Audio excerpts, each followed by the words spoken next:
yang dikasih dan mengasihi Kristus.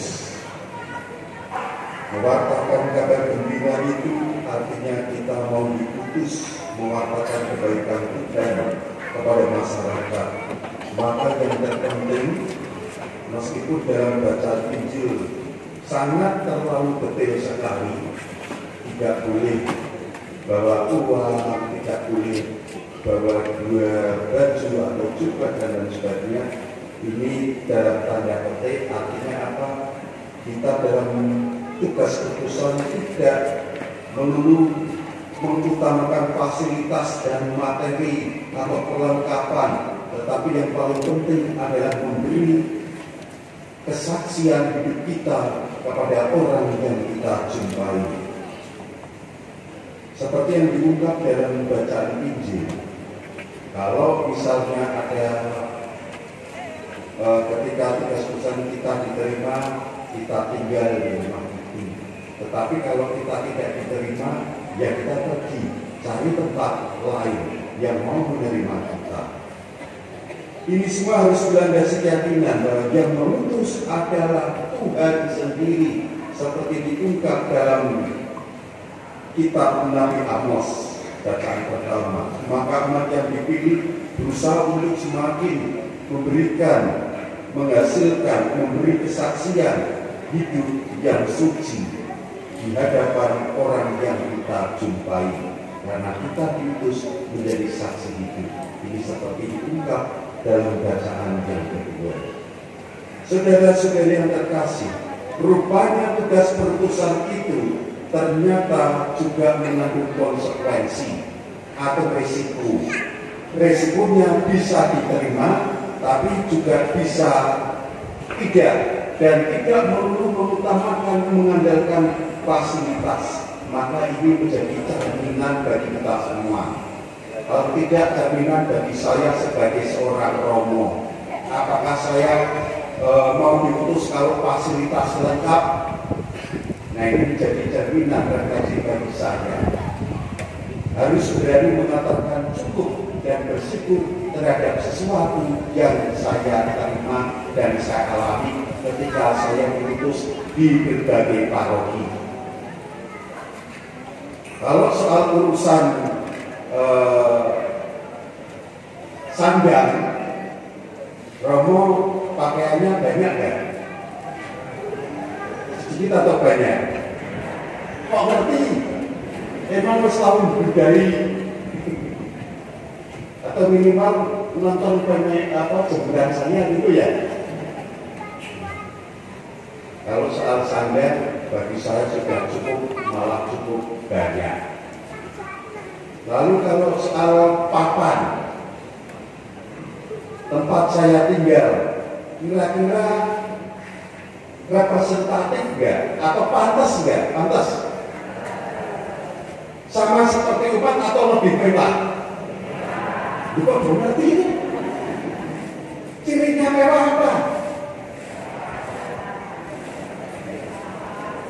Pakai AC. Lalu kamar mandinya di dalam. Ya saya terima apa adanya. Tergantung kalau terima apa adanya, saya dimanapun berada, saya juga pernah mengalami kamar mandi yang jauh, pernah. Kamar yang lebih kecil, pernah. Tanpa AC, sering. Gitu ya. Kalau di sini, waduh, terima kasih umat luar biasa ya.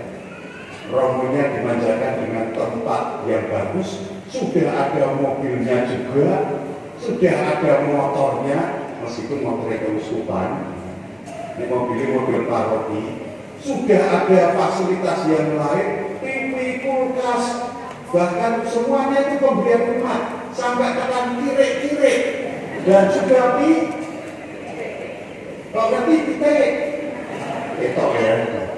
Dan syukur kemarin itu kabar gembira bagi saya karena ayam saya menetas 7. Senang kan? Untuk itu. Nah itu kalau soal papan ya. Pangan gimana? Terjamin nggak romonya? Ini karena saya terima kasih juga karena umatnya itu rajin, bahkan nyaris tidak lupa. Karena pernah saya alami di paroki itu sering rantangan lali, tapi saya tidak khawatir karena saya tidak mengandalkan terus pokoknya fasilitas itu lengkap, nggak khawatir. Siap sedia di lemari makan ada, di kulkas ada. Nah, sambel ya. Jadi merek rantangan lali punya berbagai toko Indomie. Tapi di sini panjenengan jarang sekali melihat Indomie karena umatnya luar biasa di Pringgolayan ini. Rantangan nyaris ada terus, nyaris. Wah, itu nggak pernah bedanya ya. Terima kasih ya, tepuk tangan dong untuk umatnya di terutama ya. Saudara-saudari yang terkasih, dalam putusan juga kita diutus untuk acur-acur menyatu dengan umatnya. Apa yang disediakan umat itulah yang disyukuri dan dinikmati. Dan rasa boleh lebih dari itu. Dimanapun Romo itu diutus. Tapi ternyata harus dikatakan penutusan itu memiliki risiko. Dikatakan dalam bacaan Injil, kalau kamu diterima dalam suatu tempat, maka hadirlah di tempat itu. Silakan berinteraksi dengan tuan rumah, bahkan silakan tinggal di rumah itu, tidur di rumah itu. Kalau saya mengunjungi panjenengan, saya mau tidur di Tomporan.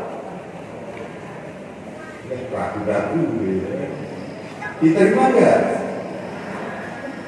Tunggu. Lalu saya tidur sama siapa? Sama imam-imamnya.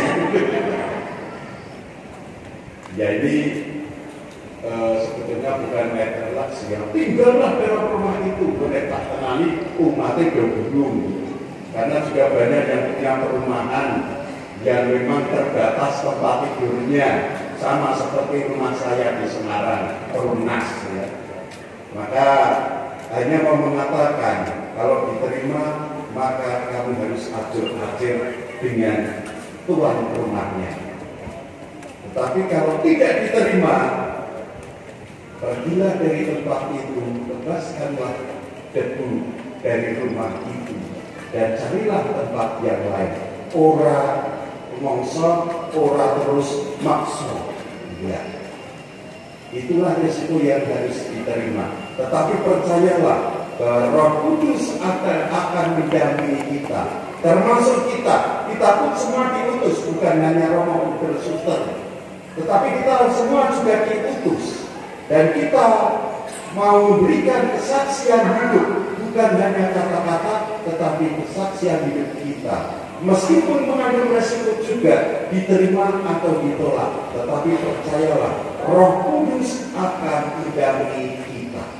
Saudara-saudari yang terkasih, maka kita hari sejenak untuk bersabda kata sabda pada pagi hari ini.